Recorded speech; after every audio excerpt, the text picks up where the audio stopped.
Hi ಸ್ನೇಹಿತರೆ, ಎಲ್ಲರಿಗೂ ನಮಸ್ಕಾರ. ಸ್ನೇಹಿತರೆ, ದ್ವಿತೀಯ PUC ಇತಿಹಾಸದ ಒಂದು ಸರಣಿಯನ್ನು ಇವತ್ತಿನಿಂದ ಮುಂದುವರಿಸ್ತಾ, ದ್ವಿತೀಯ PUC ನೋಟ್ಸ್ಗಳ ಸರಣಿಯನ್ನು ಇವತ್ತಿನಿಂದ ಮುಂದುವರಿಸ್ತಾ, ಇವತ್ತಿನ ವಿಡಿಯೋದಲ್ಲಿ ನಾವು ಕಳೆದ ವಿಡಿಯೋದಲ್ಲಿ 1ನೇ ಅಧ್ಯಾಯದ 1 ಮತ್ತು 2 ಅಂಕಗಳು ಮತ್ತು 5 ಅಂಕಗಳನ್ನು ನೋಡಿದ್ವಿ. 2ನೇ ಅಧ್ಯಾಯದ 1 ಮತ್ತು 2 ಅಂಕಗಳ ಪ್ರಶ್ನೋತ್ತರಗಳನ್ನ ನೋಡಿದ್ವಿ. ಸೊ 3ನೇ ಅಧ್ಯಾಯದಲ್ಲಿ 1, 2, 5 ಮತ್ತು 10 ಅಂಕಗಳ ಪ್ರಶ್ನೋತ್ತರಗಳನ್ನು ನೋಡಿದ್ವಿ. ಸೊ ಅದಕ್ಕೆ ತುಂಬಾ ರೆಸ್ಪಾನ್ಸನ್ನು ಎಲ್ಲರೂ ನೀಡಿದ್ದೀರಾ. ಸೊ 3000 ಗಟ್ಟಲೆ ವ್ಯೂಸ್ ಆಗಿದೆ. ಇನ್ನು ನೆಕ್ಸ್ಟ್ 4ನೇ ಅಧ್ಯಾಯದಲ್ಲಿ 4.1 ಆರ್ಯರ್ದೊಂದು ವೈದಿಕ ಧರ್ಮ, ಅದರಲ್ಲಿ ನಾವು 1, 2 ಮತ್ತು 5 ಅಂಕದ ಪ್ರಶ್ನೋತ್ತರಗಳನ್ನ ನೋಡಿದ್ವಿ. ಸೊ 4.2 ಹೊಸ ಧರ್ಮಗಳ ಉದಯದಲ್ಲಿಯೂ ಸಹ ಬುದ್ಧಂದು ಜೀವನ ಚರಿತ್ರೆ ಎಲ್ಲವನ್ನೂ ಸಹ ನೋಡಿದ್ದೀವಿ. 1, 2 ಮತ್ತು 5 ಅಂಕಗಳ ಪ್ರಶ್ನೋತ್ತರಗಳನ್ನ. ಸೊ ನೆಕ್ಸ್ಟು 4.3 ಮೌರ್ಯರಲ್ಲಿ ನಾವು 1 ಮತ್ತು 2 ಮತ್ತು 5 ಅಂಕಗಳ ಪ್ರಶ್ನೋತ್ತರಗಳನ್ನ ನೋಡಿದ್ವಿ. ಸೊ ಇವತ್ತಿನ ವಿಡಿಯೋದಲ್ಲಿ ಮೌರ್ಯರ ಒಂದು ಅಧ್ಯಾಯದಲ್ಲಿ ಇರತಕ್ಕಂಥ ಒಂದೇ ಒಂದು ಕ್ವಶನ್, 10 ಅಂಕದ ಒಂದು ಪ್ರಶ್ನೆ, ಅಶೋಕನ ಜೀವನ ಮತ್ತು ಸಾಧನೆಗಳನ್ನು ವಿವರಿಸಿ ಅಂತೇಳಿ ಪ್ರಶ್ನೆ. ಸೊ ಅದ್ರ ಬಗ್ಗೆ ಇವತ್ತಿನ ವಿಡಿಯೋದಲ್ಲಿ ನೋಡ್ತಾ ಹೋಗೋಣ. ಸೊ ಇದು ಎಲ್ಲ ಪ್ರತಿಯೊಂದು ಕಾಂಪಿಟೇಟಿವ್ ಎಕ್ಸಾಮ್ಸ್ಗಾಗಿರ್ಬೋದು, ಯಾವುದೇ ಒಂದು ವಿಚಾರಕ್ಕಾದರೂ ಇದು ಯೂಸ್ ಆಗುತ್ತೆ. ಸೊ ವಿಡಿಯೋನ ಸ್ಕಿಪ್ ಮಾಡಿದೆ ಎಂಡ್ವರೆಗೂ ನೋಡಿ. ಮತ್ತು ನಮ್ಮ ಚಾನಲ್ಗೆ ಸಬ್ಸ್ಕ್ರೈಬ್ ಆಗಿಲ್ಲ ಅಂದರೆ ಈ ಕೂಡಲೇ ಸಬ್ಸ್ಕ್ರೈಬ್ ಮಾಡ್ಕೊಳ್ಳಿ, ಬೆಲ್ ಐಕನ್ ಕ್ಲಿಕ್ ಮಾಡೋದನ್ನು ಯಾವುದೇ ಕಾರಣಕ್ಕೂ ಮರಿಬಿಡಿ ಅಂತ ಹೇಳ್ತಾ, ಸೊ ಬನ್ನಿ ಇವತ್ತಿನ ವಿಡಿಯೋನ ಸ್ಟಾರ್ಟ್ ಮಾಡೋಣ. ಯಾವ ಥರ ಬರಿಬೇಕು ಅಂತೇಳಿ ನಾವು ಮೊದಲು ನೋಡ್ತಾ ಹೋಗೋಣ. ಸ್ನೇಹಿತರೆ, ಪ್ರಶ್ನೆ ಅಶೋಕನ ಜೀವನ ಮತ್ತು ಬೋಧನೆಗಳನ್ನು ಅಂದರೆ ಸಾಧನೆಗಳನ್ನು ವಿವರಿಸಿ ಅಂತೇಳಿ ಕೇಳಿದರೆ, ಇದಕ್ಕೆ ಸರಿಯಾದಂಥ ಉತ್ತರವನ್ನು ನಾವೀಗ ನೋಡ್ತಾ ಹೋಗೋಣ. ಬನ್ನಿ. ಭಾರತವನ್ನು ಅಖಂಡ ರೂಪದಲ್ಲಿ ಅಂದರೆ ಅಖಂಡ ಭಾರತದ ರೂಪದಲ್ಲಿ ಆಳಿದ ರಾಜ್ಯವಂಶದಲ್ಲಿ ಮೌರ್ಯರು ಪ್ರಮುಖರು. ಆ ಮೌರ್ಯ ಸಾಮ್ರಾಜ್ಯದ ಅಶೋಕ ಅಂದರೆ ಅರಸ ಅಶೋಕ, ಆ ಒಂದು ಅಶೋಕನ ಬಗ್ಗೆ ಕೆಳಗೆ ಸಂಕ್ಷಿಪ್ತವಾಗಿ ಗಮನಿಸಬಹುದಾಗಿದೆ. ಸ್ನೇಹಿತರೆ, ಇಲ್ಲಿ ಅಶೋಕ ಕ್ರಿಸ್ತಪೂರ್ವ 273ರಿಂದ 233ರವರೆಗೆ ಸುಮಾರು 30 ವರ್ಷಗಳ ಕಾಲ ಇವನು ಆಳ್ವಿಕೆಯನ್ನು ಮಾಡ್ತಾನೆ. ಸೊ ಕ್ರಿಸ್ತಪೂರ್ವ ನಿಮಗೆ ಗೊತ್ತಿರೋ ಹಾಗೆ ಇಳಿತಾ ಹೋಗುತ್ತೆ, ಏರ್ತಾ ಹೋಗಲ್ಲ, ಇಳಿತಾ ಹೋಗುತ್ತೆ. ಸೊ ಹಂಗಾಗಿ 30 ವರ್ಷಗಳ ಕಾಲ ಅಶೋಕ ಆಳ್ವಿಕೆಯನ್ನು ಮಾಡ್ತಾನೆ. ಸೊ ಇಲ್ಲಿ ನಾವು ಅಶೋಕ ಮಹಾಶಯ ಅಂತೇಳಿ ಒಂದು ಹೆಡ್ಡಿಂಗನ್ನು ಹಾಕಿ, ಸೊ ನಾನು ಇಲ್ಲಿ ಹಾಕಿರೋ ಹಾಗೆ ನೀವು ಗಮನಿಸ್ತಾ ಇದ್ದೀರಲ್ಲ, ಸೊ ಅಶೋಕ ಮಹಾಶಯ ಅಂತ ಹೇಳ್ಬಿಟ್ಟು ಒಂದು ಹೆಡ್ಡಿಂಗನ್ನು ಹಾಕ್ಬಿಡಿ. ಅಶೋಕನು ಭಾರತದ ಶ್ರೇಷ್ಠ ಅರಸರುಗಳಲ್ಲಿ ಒಬ್ಬನಾಗಿದ್ದಾನೆ ಮತ್ತು ಪ್ರಪಂಚದ ಶ್ರೇಷ್ಠ ಅರಸರುಗಳಲ್ಲಿ ಹೆಸರುವಾಸಿಯಾದಂಥ ಅರಸನಾಗಿದ್ದಾನೆ. ಶಾಸನಗಳು ಅಶೋಕನನ್ನ ದೇವನಾಮ ಪ್ರಿಯ ಮತ್ತು ಪ್ರಿಯದರ್ಶಿ ಎಂದು ಸೂಚಿಸುತ್ತವೆ. ಇದು ಆತನ ಶ್ರೇಷ್ಠ ವ್ಯಕ್ತಿತ್ವವನ್ನು ಸೂಚಿಸುತ್ತದೆ. ಸ್ನೇಹಿತರೆ, ಅಶೋಕ 273ರಲ್ಲಿ ಕ್ರಿಸ್ತಪೂರ್ವ 273ರಲ್ಲಿ ಅಧಿಕಾರಕ್ಕೆ ಬಂದನಾದರೂ ಸಹ ಆತನ ಕಿರೀಟ ಧಾರಣೆ ನಡೆದಿದ್ದು ಕ್ರಿಸ್ತಪೂರ್ವ 269ರಲ್ಲಿ. ಕ್ರಿಸ್ತಪೂರ್ವ 273 ಮತ್ತು 269ರ ನಡುವಿನ ಇತಿಹಾಸ ಏನಿದೆ ಅದು ಸ್ಪಷ್ಟವಾಗಿ ಯಾರಿಗೂ ಸಹ ಗೊತ್ತಿಲ್ಲ.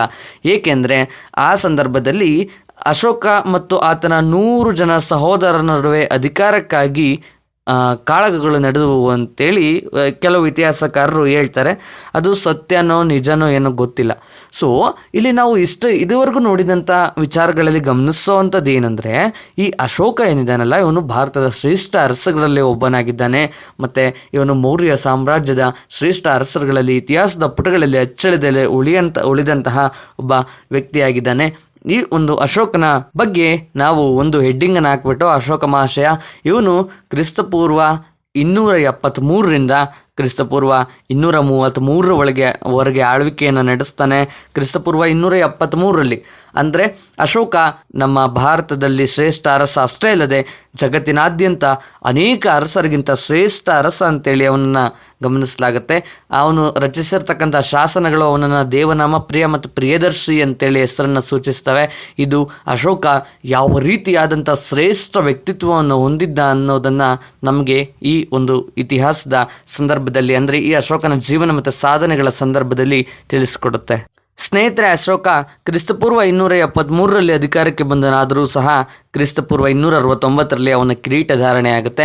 ಕ್ರಿಸ್ತಪೂರ್ವ 273ರಿಂದ 269ರವರೆಗಿನ ಒಂದು ಇತಿಹಾಸ ಏನಿದೆ ಅದು ಸ್ಪಷ್ಟವಾಗಿ ಯಾರಿಗೂ ಕೂಡ ಗೊತ್ತಿಲ್ಲ.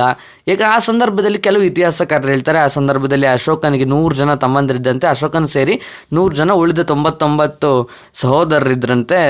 ಕುರುಕ್ಷೇತ್ರ ಥರ, ಸೊ ಕೌರವರ ಥರ. ಅಂದರೆ ಅಲ್ಲಿ ದುರ್ಯೋಧನಂದೇ ಆಡಳಿತ ಆಗಿತ್ತು, ಇಲ್ಲಿ 100 ಜನನು ಹೊಡೆದಾಡ್ ಕಳ್ತಿದ್ರಂತೆ. ಸೊ ಅಶೋಕನ ಸಹೋದರರೇನಿದ್ದಾರೆ ಅವ್ರಿಗೂ ಸಹ ನನಗೂ ಅಧಿಕಾರ ಬೇಕು ಅಂತೇಳಿ ಹೊಡೆದಾಡ್ಕೊಳ್ತಿದ್ರಂತೆ. ಆ ಸಂದರ್ಭದಲ್ಲಿ ಅಶೋಕ ಏನು ಗೆದ್ದು ಆ ಒಂದು ಅಧಿಕಾರವನ್ನು ಪಡೆದುಕೊಂಡ ಅಂತೇಳಿ ಆ ಸಂದರ್ಭದ ಇತಿಹಾಸಕಾರರು ತಿಳಿಸ್ತಾರೆ. ಸ್ನೇಹಿತರೆ, ಇಲ್ಲಿಗೆ ಅಶೋಕನ ಬಗ್ಗೆ ಒಂದು ಸ್ವಲ್ಪ ಪರಿಚಯ ಮುಗಿಯುತ್ತೆ ನಿಮಗೆ. ಸೊ ಅಶೋಕ ಯಾರು, ಅವನು ಏನು ಮಾಡ್ತಾ ಇದ್ದ ಅಂತೇಳಿ ಒಂದು ಸ್ವಲ್ಪ ಪರಿಚಯ ಬರ್ಕೊಡ್ಬೇಕು. ಸೊ ನೆಕ್ಸ್ಟ್ ಒಂದು ಹೆಡ್ಡಿಂಗ್ ಬರುತ್ತೆ, ಕಳಿಂಗ ಯುದ್ಧ ಅಂತೇಳಿಬಿಟ್ಟು. ಸೊ ಈ ಒಂದು ಹೆಡ್ಡಿಂಗನ್ನು ಹಾಕಿ, ಅಶೋಕನ ಅಧಿಕಾರಾವಧಿಯಲ್ಲಿ ಕಳಿಂಗವು ಒಂದು ಶಕ್ತಿಶಾಲಿಯಾದ ರಾಜ್ಯವಾಗಿತ್ತು. ಅಶೋಕನು ತನ್ನ ಸಾರ್ವಭೌಮತ್ವವನ್ನು ಕಳಿಂಗದ ಮೇಲೆ ವಿಸ್ತರಿಸಲು ಅಪೇಕ್ಷಿಸಿದನು. ಆದ್ದರಿಂದ ಕಳಿಂಗದ ಮೇಲೆ ದಾಳಿ ಮಾಡಿದನು. ಕಳಿಂಗ ಸಾಮ್ರಾಜ್ಯ ಮತ್ತು ಅಶೋಕನ ನಡುವೆ ಭೀಕರ ಕದನ ನಡೆಯಿತು. ಅಶೋಕನ 13ನೇ ಶಿಲಾಶಾಸನ ಆ ಕಳಿಂಗ ಯುದ್ಧದ ಬಗ್ಗೆ ಸಂಕ್ಷಿಪ್ತವಾಗಿ ವಿವರಿಸುತ್ತದೆ. ಈ ಒಂದು ಕಳಿಂಗ ಯುದ್ಧದಲ್ಲಿ ಸುಮಾರು 1,00,000 ಜನ ಪ್ರಾಣವನ್ನು ಕಳೆದುಕೊಳ್ತಾರೆ ಮತ್ತು 1,50,000 ಜನ ಯುದ್ಧ ಕೈದಿಗಳಾಗ್ತಾರೆ. ಇದರಿಂದಾಗಿ ಬಹಳ ರಕ್ತಪಾತ ಉಂಟಾಗುತ್ತದೆ. ಇದನ್ನೆಲ್ಲ ಗಮನಿಸಿದ ಅಶೋಕ ತೀವ್ರ ದುಃಖಿತನಾಗ್ತಾನೆ ಮತ್ತು ಇನ್ನೆಂದಿಗೂ ಸಹ ಯುದ್ಧವನ್ನು ಮಾಡುವುದಿಲ್ಲ ಅಂತ ಹೇಳಿಬಿಟ್ಟು ಯುದ್ಧವನ್ನು ತಿರಸ್ಕರಿಸ್ತಾನೆ. ಭವಿಷ್ಯದಲ್ಲಿ ಎಂದಿಗೂ ಸಹ ಯುದ್ಧವನ್ನು ಮಾಡೋದಿಲ್ಲ ಅಂತೇಳಿ ಅಶೋಕ ತೀರ್ಮಾನ ಮಾಡಿದ್ರಿಂದ ಇದೇ ಅವನ ಕೊನೆಯ ಯುದ್ಧವಾಗುತ್ತೆ. ಯುದ್ಧದ ನಂತರ ಅಶೋಕ ತನ್ನ ಸಂಪೂರ್ಣ ವಿದೇಶಾಂಗ ನೀತಿಯನ್ನು ಬದಲಾಯಿಸ್ತಾನೆ. ದಿಗ್ವಿಜಯಗಳ ಬದಲಾಗಿ ಜನರ ಹೃದಯವನ್ನು ಗೆಲ್ತಕ್ಕಂಥ ದಿಗ್ವಿಜಯಗಳನ್ನು ಮಾಡೋಣ ಅಂತೇಳಿ ಅಶೋಕ ತೀರ್ಮಾನ ಮಾಡ್ತಾನೆ. ಆದ್ದರಿಂದಾಗಿ ಅದು ಅಶೋಕನ ಕೊನೆಯ ಯುದ್ಧವಾಗುತ್ತೆ. ಈ ಕಳಿಂಗ ಯುದ್ಧ ಅಶೋಕನ ಜೀವನದಲ್ಲಿ ಒಂದು ಮಹತ್ತರವಾದಂಥ ತಿರುವನ್ನು ನೀಡುತ್ತೆ. ಸೊ ಇಷ್ಟು ಈ ಒಂದು ಕಳಿಂಗ ಯುದ್ಧದ ಬಗ್ಗೆ ಮಾಹಿತಿ. ನಂತರ ಒಂದು ಸ್ವಲ್ಪ ಅಶೋಕನ ಬಗ್ಗೆ ಒಂದು ಸಾಮ್ರಾಜ್ಯ ಮತ್ತು ಕೆಲವೊಂದು ಚೂರು ಮಾಹಿತಿ ಇದೆ, ಅದನ್ನು ನೋಡೋಣ. ಉಪಗುಪ್ತ ಎಂಬ ಬೌದ್ಧ ಸನ್ಯಾಸಿಯ ಪ್ರಭಾವದಿಂದ ಅಶೋಕ ಬೌದ್ಧ ಧರ್ಮವನ್ನು ಸ್ವೀಕರಿಸ್ತಾನೆ. ಆಮೇಲೆ ಈಗ ಅಶೋಕನ ಒಂದು ಸಾಮ್ರಾಜ್ಯ ಎಲ್ಲಿಂದ ಎಲ್ಲಿವರೆಗೆ ಹಬ್ಬಿತ್ತು ಅಂತೇಳಿ ಒಂದು ಸ್ವಲ್ಪ, ಉತ್ತರದಲ್ಲಿ ಕಾಶ್ಮೀರ ಮತ್ತು ಅಫ್ಘಾನಿಸ್ತಾನದಿಂದ ಹಿಡಿದು ದಕ್ಷಿಣದ ಕರ್ನಾಟಕದಲ್ಲಿ ಏನು ಸುವರ್ಣಗಿರಿ ಇದೆ ಅಲ್ಲಿಯವರೆಗೆ, ಪೂರ್ವದಲ್ಲಿ ಬಂಗಾಳ ಕೊಲ್ಲಿ ಏನಿದೆಯಲ್ಲ ಅಲ್ಲಿಂದ, ಪಶ್ಚಿಮದಲ್ಲಿ ಸಿಂಧ್ ಮತ್ತು ಬಲೂಚಿಸ್ತಾನ, ಈಗ ಪಾಕಿಸ್ತಾನ ಇದೆಯಲ್ಲ, ಸೊ ಅಲ್ಲಿಯವರೆಗೆ ಪಾಕಿಸ್ತಾನದ ಅರ್ಧ ಭಾಗ, ಸೊ ಅಲ್ಲಿಯವರೆಗೆ ಅಶೋಕನ ಸಾಮ್ರಾಜ್ಯ ಹಬ್ಬಿತ್ತು ಅಂತೇಳಿ ಬರೆಯುವಂಥದ್ದು. ಸ್ನೇಹಿತರೆ, ಇಷ್ಟು ಸ್ವಲ್ಪ ಮಾಹಿತಿ ಅಶೋಕನ ಬಗ್ಗೆ. ಈಗ ಮುಂದೆ ಇರ್ತಕ್ಕಂಥವು ಏನಿದ್ದಾವೆ ಅವೆಲ್ಲ ಪಾಯಿಂಟ್ಗಳು. ಸೊ ಪಾಯಿಂಟ್ಗಳಲ್ಲಿ ನಾವು ಈಗ 10 ಮಾರ್ಕ್ಸ್ ಕ್ವಶನ್ ಆನ್ಸರ್ಸ್ನ ಬರೆಯುವಾಗ ಹೆಚ್ಚಾಗಿ ಪಾಯಿಂಟ್ಸ್ಗಳನ್ನು ಬರಿಬೇಕು. ಸೊ ನಾವು ಯಾವುದೇ ಕ್ವಶನ್ ಆನ್ಸರ್ಸನ್ನು ಬರೀಲಿ, ಹೆಚ್ಚು ಪಾಯಿಂಟ್ಸ್ಗಳನ್ನು ಬರೆದಂಥ ಸಂದರ್ಭದಲ್ಲಿ ಈ ವ್ಯಾಲ್ಯೂಯೇಷನ್ ಮಾಡೋರು ಏನಿರ್ತಾರಲ್ಲ ಅವರು ಆ ಪಾಯಿಂಟ್ಸ್ಗಳ ಕಡೆ ಹೆಚ್ಚಾಗಿ ಗಮನವನ್ನು ಹರಿಸ್ತಾರೆ. ಸೊ ಹಾಗಾಗಿ ನಾವು ವಿವರಣೆಗಿಂತ ಹೆಚ್ಚಾಗಿ ಪಾಯಿಂಟ್ಸ್ಗಳನ್ನು ಜಾಸ್ತಿ ಬರಿಬೇಕಾಗುತ್ತೆ. ಸ್ನೇಹಿತರೆ, ನೆಕ್ಸ್ಟ್ ಒಂದು ಹೆಡ್ಡಿಂಗ್ ಬರುತ್ತೆ, ಅಶೋಕನ ಶಿಲಾಶಾಸನಗಳು. ಅಶೋಕನ ಶಿಲಾಶಾಸನಗಳು ಏನು ಅಂತೇಳಿ ಒಂದು ಹೆಡ್ಡಿಂಗ್ ಬರುತ್ತೆ, ಅದನ್ನು ನೀವು ಬರಿಬೇಕಾಗುತ್ತೆ. ಅಶೋಕನು ಶಿಲಾಶಾಸನಗಳನ್ನು ಹೊರಡಿಸಿದ ಭಾರತದ ಮೊದಲ ಸಾಮ್ರಾಟನಾಗಿದ್ದು ಅವು ಸಾಮ್ರಾಜ್ಯದ ಉದ್ದಗಲಕ್ಕೂ ದೊರೆತಿವೆ. ಶಿಲಾಶಾಸನಗಳು ಮೌರ್ಯರ ಆಡಳಿತ ಮತ್ತು ವಾಸ್ತುಶಿಲ್ಪದ ಮೇಲೆ ಬೆಳಕು ಚೆಲ್ಲುವುದರೊಂದಿಗೆ ಆತನ ಆದರ್ಶ ಮನೋಭಾವವನ್ನು ಅರಿಯಲು ಸಹಾಯಕವಾಗಿವೆ. ಶಿಲಾಶಾಸನಗಳಲ್ಲಿ ಬಳಸಲಾಗಿದ್ದ ಲಿಪಿ ಪಾಳಿ, ಪ್ರಾಕೃತ ಮತ್ತು ಗ್ರೀಕ್ ಭಾಷೆಯಾಗಿದ್ದು ಬ್ರಾಹ್ಮಿ ಮತ್ತು ಘೋಷ್ಠಿ ಲಿಪಿಯನ್ನು ಇದು ಹೊಂದಿದೆ. ಸೊ ಈ ಒಂದು ಶಿಲಾಶಾಸನಗಳಲ್ಲಿ ಏನು ನಾವು ಅಶೋಕ ಶಿಲಾಶಾಸನಗಳನ್ನು ಹೊರಡಿಸ್ತಾನೆ. ಸೊ ಈ ಶಿಲಾಶಾಸನಗಳಲ್ಲಿ ಅಶೋಕನ ಜೀವನ ಮತ್ತು ತತ್ವಾದರ್ಶಗಳನ್ನು ಕುರಿತು ವಿವರಿಸಲಾಗಿದೆ. ಅಶೋಕ ಯಾವ ಥರ ಬದುಕ್ತಾ ಇದ್ದ, ಅಶೋಕನ ಜೀವನ ಚರಿತ್ರೆ ಏನು ಅನ್ನೋದು ನಮ್ಮ ಜಗತ್ತಿಗೆ ತಿಳಿಸ್ಕೊಟ್ಟಂತ ಶಿಲಾಶಾಸನಗಳಾಗಿದ್ದಾವೆ. ಸ್ನೇಹಿತರೆ, ನೆಕ್ಸ್ಟ್ ಒಂದು ಹೆಡ್ಡಿಂಗ್ ಹಾಕಿ, ಶಿಲಾಶಾಸನಗಳ ವಿಧಗಳು. ಅಂದರೆ ಶಿಲಾಶಾಸನಗಳನ್ನು ಎಷ್ಟು ವಿಧಗಳಾಗಿ ವಿಂಗಡಿಸಲಾಗಿತ್ತು ಅಂತೇಳಿ ಗಮನಿಸ್ತಾರೆ. ಶಿಲಾಶಾಸನಗಳನ್ನು ಪ್ರಮುಖವಾಗಿ ನಾವು 4 ವಿಧಗಳಾಗಿ ವಿಂಗಡಿಸ್ತೇವೆ. ಅವುಗಳೆಂದರೆ, 1ನೇದು ಪ್ರಧಾನ ಶಿಲಾಶಾಸನಗಳು, 2ನೇದು ಕಿರಿಯ ಶಿಲಾಶಾಸನಗಳು, 3ನೇದು ಸ್ತಂಭ ಶಾಸನಗಳು, 4ನೇದು ಗುಹಾಶಾಸನಗಳು. ಸೊ ಈ 4ನ್ನ ನೆನ್ಪಿಟ್ಕೊಳ್ಳಿ. ಸೊ ಇಲ್ಲಿ ಹೆಡ್ಡಿಂಗನ್ನು ಹಾಕಬೇಕು ನೀವು, ಅಶೋಕನ ಶಿಲಾಶಾಸನಗಳು ಅಂತ ಹೇಳ್ಬಿಟ್ಟು ಹೆಡ್ಡಿಂಗನ್ನು ಹಾಕಬೇಕಾಗತ್ತೆ. ಸ್ನೇಹಿತರೆ, ನೆಕ್ಸ್ಟ್ ಒಂದು ಹೆಡ್ಡಿಂಗ್ ಬರುತ್ತೆ, ಕರ್ನಾಟಕದಲ್ಲಿ ಅಶೋಕನ ಶಿಲಾಶಾಸನಗಳು ದೊರಕಿರುವಂತಹ ಸ್ಥಳಗಳು. ಸೊ ಎಲ್ಲೆಲ್ಲಿ ಕರ್ನಾಟಕದಲ್ಲಿ ಅಶೋಕನ ಶಿಲಾಶಾಸನಗಳು ದೊರಕಿದ್ದಾವೆ. ಸೊ ನಮ್ಮ ಭಾರತದ ಇತಿಹಾಸದ ಒಂದು 2nd PUC ಇತಿಹಾಸದ ಪುಸ್ತಕ ಏನಿದೆ ಅದು ಹಾಗೆ ಇರೋದು. ಭಾರತದ ಇತಿಹಾಸ ಕರ್ನಾಟಕದ ವಿಶೇಷ ಉಲ್ಲೇಖದೊಂದಿಗೆ, ಕರ್ನಾಟಕದಲ್ಲೂ ಸಹ ವಿಶೇಷವಾದಂಥ ಉಲ್ಲೇಖವನ್ನು ನೀಡಿಬಿಟ್ಟು ಭಾರತದ ಇತಿಹಾಸವನ್ನು ಕೊಡ್ತಾರೆ. ಸೊ ಹಾಗಾಗಿ ಈ ಒಂದು ಭಾರತದ ಇತಿಹಾಸ ನಮಗೆ ಅನುಕೂಲವಾಗುತ್ತೆ. ಸೊ ಇಲ್ಲಿ ಕರ್ನಾಟಕದ ಅನೇಕ ಕಡೆ ಅಶೋಕನ ಶಿಲಾಶಾಸನಗಳು ದೊರಕಿರುವಂಥದ್ದು. ಒಂದನೇದು ರಾಯಚೂರು ಜಿಲ್ಲೆಯ ಮಸ್ಕಿ, ಎರಡನೇದು ಕೊಪ್ಪಳ ಜಿಲ್ಲೆಯ ಗವಿಮಠ ಮತ್ತು ಪಾಲ್ಕಿಗುಂಡ, ಮೂರನೇದು ಚಿತ್ರದುರ್ಗ ಜಿಲ್ಲೆಯ ಸಿದ್ದಾಪುರ, ಜಟಿಂಗರಾಮೇಶ್ವರ ಮತ್ತು ಬ್ರಹ್ಮಗಿರಿ, ನಾಲ್ಕನೇದು ಬಳ್ಳಾರಿ ಜಿಲ್ಲೆಯ ನಿಟ್ಟೂರು ಮತ್ತು ಉದಯಗೊಳ್ಳಂ, ಐದನೇದು ಕಲಬುರಗಿ ಜಿಲ್ಲೆಯ ಸನ್ನತಿ. ಸೊ ಇಷ್ಟು ಪ್ರಮುಖವಾದಂಥ ಅಶೋಕನ ಶಿಲಾಶಾಸನಗಳು ದೊರಕಿರ್ತಕ್ಕಂಥ ಒಂದು ಕರ್ನಾಟಕದ ಪ್ರದೇಶಗಳು. ಸ್ನೇಹಿತರೆ, ನೆಕ್ಸ್ಟ್ ಧರ್ಮ ಅಂತೇಳಿ ಒಂದು ಹೆಡ್ಡಿಂಗ್ ಆಗಬೇಕು. ಧರ್ಮ. ಅಶೋಕನು ಧರ್ಮಕ್ಕೆ ಶ್ರೇಷ್ಠವಾದಂಥ ಕೊಡುಗೆಗಳನ್ನು ನೀಡಿದ್ದಾನೆ. ಅಶೋಕನ ಪ್ರಕಾರ ಧರ್ಮನಿಷ್ಠೆಯು ಈ ಕೆಳಗಿನ ಅಂಶಗಳನ್ನು ಅಥವಾ ಗುಣಲಕ್ಷಣಗಳನ್ನು ಒಳಗೊಂಡಿರಬೇಕು. ಯಾವ್ಯಾವುದು ಅಶೋಕನ ಪ್ರಕಾರ ನಾವು ಧರ್ಮನಿಷ್ಠೆಗೆ ಕೆಳಗಿನ ಯಾವ್ಯಾವ ಗುಣಲಕ್ಷಣಗಳನ್ನು ಹೊಂದಿರಬೇಕು ಇಲ್ಲೇ ಕೊಟ್ಟಿದ್ದೀವಿ ನೋಡಿ.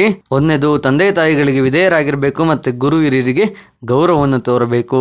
ಎರಡನೇದು ಪ್ರತಿಯೊಬ್ಬರೂ ಸತ್ಯವನ್ನೇ ನುಡಿಬೇಕು. ಮೂರನೇದು ಸೇವಕರು, ಅವಲಂಬಿತರು ಮತ್ತು ಅಂಗವಿಕಲರನ್ನ ಪ್ರೀತಿಯಿಂದ ಕಾಣಬೇಕು. ನಾಲ್ಕನೇದು ಮಾನವರು ಮತ್ತು ಪ್ರಾಣಿಗಳಿಗೆ ಹಿಂಸೆ ನೀಡಬಾರದು. ಐದನೇದು ಪ್ರತಿಯೊಬ್ಬನು ಕೋಪ, ಕ್ರೌರ್ಯ ಮತ್ತು ದುಂದು ವೆಚ್ಚವನ್ನು ನಿಗ್ರಹಿಸಬೇಕು ಅಥವಾ ತ್ಯಜಿಸಬೇಕು. ಇವು ಅಶೋಕನ ಪ್ರಕಾರ ಧರ್ಮನಿಷ್ಠೆಗಳನ್ನು ಹೊಂದಿರಬೇಕಾದಂಥ ಗುಣ ಲಕ್ಷಣಗಳಾಗಿದ್ದಾವೆ.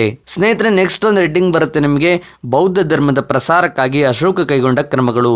ಬೌದ್ಧ ಧರ್ಮದ ಪ್ರಸಾರಕ್ಕಾಗಿ ಅಶೋಕ ಏನೇನು ಕ್ರಮಗಳನ್ನ ಕೈಗೊಳ್ತಾನೆ ಅದನ್ನು ಕೂಡ ನಾವು ಬರಿಬೇಕಾಗುತ್ತೆ. ಸೊ ಇದು ಲಾಸ್ಟ್ ಹೆಡ್ಡಿಂಗ್ ಆಗಿರುತ್ತೆ. ಈಗ ನೋಡ್ತಾ ಹೋಗೋಣ ಅಶೋಕನ ಜೀವನ ಮತ್ತು ಸಾಧನೆಯಲ್ಲಿ ಬೌದ್ಧ ಧರ್ಮದ ಪ್ರಸಾರಕ್ಕಾಗಿ ಅಶೋಕ ಕೈಗೊಂಡ ಕ್ರಮಗಳು. ಒಂದನೇದು, ಬೌದ್ಧ ಧರ್ಮದ ಪವಿತ್ರ ಸ್ಥಳಗಳಾದ ಲುಂಬಿನವನ, ಕಪಿಲವಸ್ತು, ಸಾರನಾಥ, ಗಯಾ ಮತ್ತು ಕುಶಿನ ನಗರಗಳನ್ನು ಸಂದರ್ಶಿಸಿದನು ಮತ್ತು ಧರ್ಮಗೋಷ್ಠಿಗಳನ್ನು ಏರ್ಪಡಿಸಿದನು. ಸೊ ಬೌದ್ಧ ಧರ್ಮದಲ್ಲಿ ಯಾವ್ಯಾವುದು ಪವಿತ್ರ ಕ್ಷೇತ್ರಗಳಿದ್ವಲ್ಲ, ಲುಂಬಿನಿವನ ಬುದ್ಧ ಜನಿಸಿದ್ದು, ಗಯಾ ಅವನ ಒಂದು ಜ್ಞಾನೋದಯವಾದಂಥ ಸ್ಥಳ, ಆಮೇಲೆ ಇನ್ನೂ ಅನೇಕ ಲುಂಬಿನಿವನ, ಗಯಾ, ಕಪಿಲವಸ್ತು, ಕುಶಿನಗರ ಗೌತಮ ಬುದ್ಧ ಏನು ಪ್ರವಚನವನ್ನು ನೀಡ್ತಾನೆ. ಈ ಪವಿತ್ರವಾದಂಥ ಸ್ಥಳಗಳೇನಿದ್ದಾವೆ ಆ ಒಂದು ಸ್ಥಳಗಳನ್ನು ಸಂದರ್ಶಿಸ್ತಾನೆ ಮತ್ತೆ ಧರ್ಮಗೋಷ್ಠಿಗಳನ್ನು ಏರ್ಪಡಿಸ್ತಾನೆ. ಎರಡನೇದು, ಸಾಮ್ರಾಜ್ಯದಾದ್ಯಂತ ಅನೇಕ ವಿಹಾರಗಳನ್ನು ನಿರ್ಮಿಸಿದನು ಮತ್ತು ಅವುಗಳ ದತ್ತಿಗಾಗಿ ಹೆಚ್ಚಿನ ಪ್ರಮಾಣದ ಸಂಪತ್ತನ್ನು ವ್ಯಯಿಸಿದನು. ಸೊ ಈ ಸಾಮ್ರಾಜ್ಯದಾದ್ಯಂತ ಅನೇಕ ಬೌದ್ಧ ಧರ್ಮದ ವಿಹಾರಗಳನ್ನು ನಿರ್ಮಿಸ್ತಾನೆ ಮತ್ತು ಅವುಗಳ ದತ್ತಿಗಾಗಿ ಹೆಚ್ಚಿನ ಪ್ರಮಾಣದ ಹಣವನ್ನು ವ್ಯಯಿಸ್ತಾನೆ. ಮೂರನೇದು, ಬುದ್ಧನ ತತ್ವಗಳನ್ನು ಸಾಮ್ರಾಜ್ಯದಾದ್ಯಂತ ಪ್ರಸಾರ ಮಾಡಲು ಅವುಗಳನ್ನು ಬಂಡೆಗಳು, ಗುಹೆಗಳ ಗೋಡೆಗಳು ಮತ್ತು ಸ್ತಂಭಗಳ ಮೇಲೆ ಕೆತ್ತಿಸಿದನು. ಈ ಬುದ್ಧನ ತತ್ವಗಳೇನಿದಾವೆ ಅವನ್ನ ಜನರಿಗೆಲ್ರಿಗೂ ಪ್ರಸಾರ ಮಾಡಬೇಕು ಅಂತೇಳಿ ಗುಹೆಗಳು, ಅಶೋಕನ ಸಾಮ್ರಾಜ್ಯದ ಯಾವ್ಯಾವ ಗುಹೆಗಳಿದ್ವು ಎಲ್ಲದ್ರ ಮೇಲೆ, ಬಂಡೆಗಳ ಮೇಲೆ ಕೆತ್ತಿಸ್ತಾನೆ. ಈ ಎಲ್ಲದ್ರ ಮೇಲೂ ಸಹ ಕೆತ್ತಿಸ್ತಾನೆ. ಜನರಲ್ಲಿ ಧರ್ಮ ಪ್ರಸಾರಕ್ಕಾಗಿ ಧರ್ಮ ಮಹಾತ್ಮರು, ಯುಕ್ತರು ಮತ್ತು ರಜ್ಜುಕರು ಎಂಬ ಅಧಿಕಾರಿಗಳನ್ನು ನೇಮಿಸಿದನು. ಅಷ್ಟೇ ಅಲ್ಲದೆ ಮಹಿಳೆಯರ ರಕ್ಷಣೆ ಹಾಗೂ ಧರ್ಮ ಜಾಗೃತಿಗಾಗಿ ಸ್ತ್ರೀ ಅಧ್ಯಕ್ಷೆಯನ್ನಾಗಿ ಒಳಗೊಂಡಿರ್ತಕ್ಕಂಥ ಮಹಾಮಾತ್ರರು ಎಂಬಂತಹ ಅಧಿಕಾರಿಗಳನ್ನು ಸಹ ನೇಮಿಸ್ತಾನೆ. ಸೊ ಇಲ್ಲಿ ಯುಕ್ತರು ಮತ್ತು ರಜ್ಜುಕರು ಇವರಲ್ಲೇನಿದ್ದಾರೆ ಅವರು ಸಾಮ್ರಾಜ್ಯದಾದ್ಯಂತ ಧರ್ಮ ಪ್ರಚಾರ ಮಾಡಬೇಕು. ಈ ಮಹಾಮಾತೃಗಳು ಅಂತ ಏನಿದಾರಲ್ಲ ಇವರು ಮಹಿಳೆಯರಲ್ಲಿ ಧರ್ಮ ಪ್ರಚಾರವನ್ನು ಮಾಡಬೇಕು ಅನ್ನೋದು ಅಶೋಕನ ಒಂದು ಗುರಿಯಾಗಿತ್ತು, ಅಂದರೆ ಅಶೋಕನ ಅಭಿಲಾಷೆಯಾಗಿತ್ತು. ಮುಂದಿನದು ಸ್ನೇಹಿತರೆ, ಐದನೇದು, ಬೌದ್ಧ ಭಿಕ್ಷುಗಳ ನಡುವಿನ ಭಿನ್ನಾಭಿಪ್ರಾಯಗಳನ್ನು ಹೋಗಲಾಡಿಸಲು ಕ್ರಿಸ್ತಪೂರ್ವ 250ರಲ್ಲಿ ಪಾಟಲಿಪುತ್ರದಲ್ಲಿ 3ನೇ ಬೌದ್ಧ ಸಮ್ಮೇಳನವನ್ನ ನಡೆಸ್ತಾನೆ. ಸೊ ಕ್ರಿಸ್ತಪೂರ್ವ 250ರಲ್ಲಿ ಬೌದ್ಧ ಭಿಕ್ಷುಗಳು ಅಂದ್ರೆ ಬೌದ್ಧ ಧರ್ಮದ ಕೆಲವರು ಇರ್ತಾರೆ.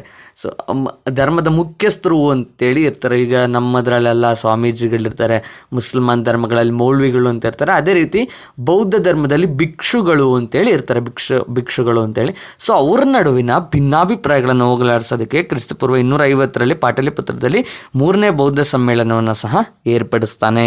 ಅಶೋಕನು ಬೌದ್ಧ ಧರ್ಮವನ್ನು ಹರಡಲು ಅಫ್ಘಾನಿಸ್ತಾನ, ಬರ್ಮಾ, ಶ್ರೀಲಂಕಾ ಮತ್ತು ಯುರೋಪಿಗೆ ನಿಯೋಗಗಳನ್ನು ಕಳುಹಿಸಿದನು ಮತ್ತು ಶಾಂತಿ ಸೂಚಕವಾಗಿ ಬೋಧಿಗಿಡದೊಂದಿಗೆ ಶ್ರೀಲಂಕಾಕ್ಕೆ ತನ್ನ ಮಗ ಮಹೇಂದ್ರ ಮತ್ತು ತನ್ನ ಮಗಳು ಸಂಗಮೇತ್ರಿಯನ್ನು ಕಳಿಸ್ತಾನೆ.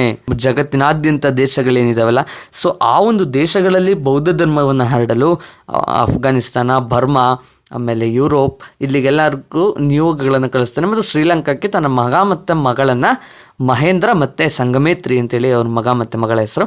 ಸೊ ಅವರನ್ನು ಬೋಧಿ ಗಿಡದೊಂದಿಗೆ ಶಾಂತಿ ಸೂಚಕವಾಗಿ ಕಳಿಸ್ತಾನೆ. ಆಗ ಅದು ಶಾಂತಿಗಾಗಿ ಬಳಸ್ತಾ ಇದ್ದಂಥ ಚಿಹ್ನೆ ಅಂತ ಕಾಣುತ್ತೆ. ಸೊ ನೆಕ್ಸ್ಟ್ 7ನೇದೇನಿದೆಯಲ್ಲ, ಅದು ಅನೇಕ ಕಲ್ಯಾಣ ಕ್ರಮಗಳನ್ನು ಕೈಗೊಂಡನು. ಅದಕ್ಕೆ ನೀವು ಏನಾದರೂ ಸೇರಿಸ್ಬೋದು.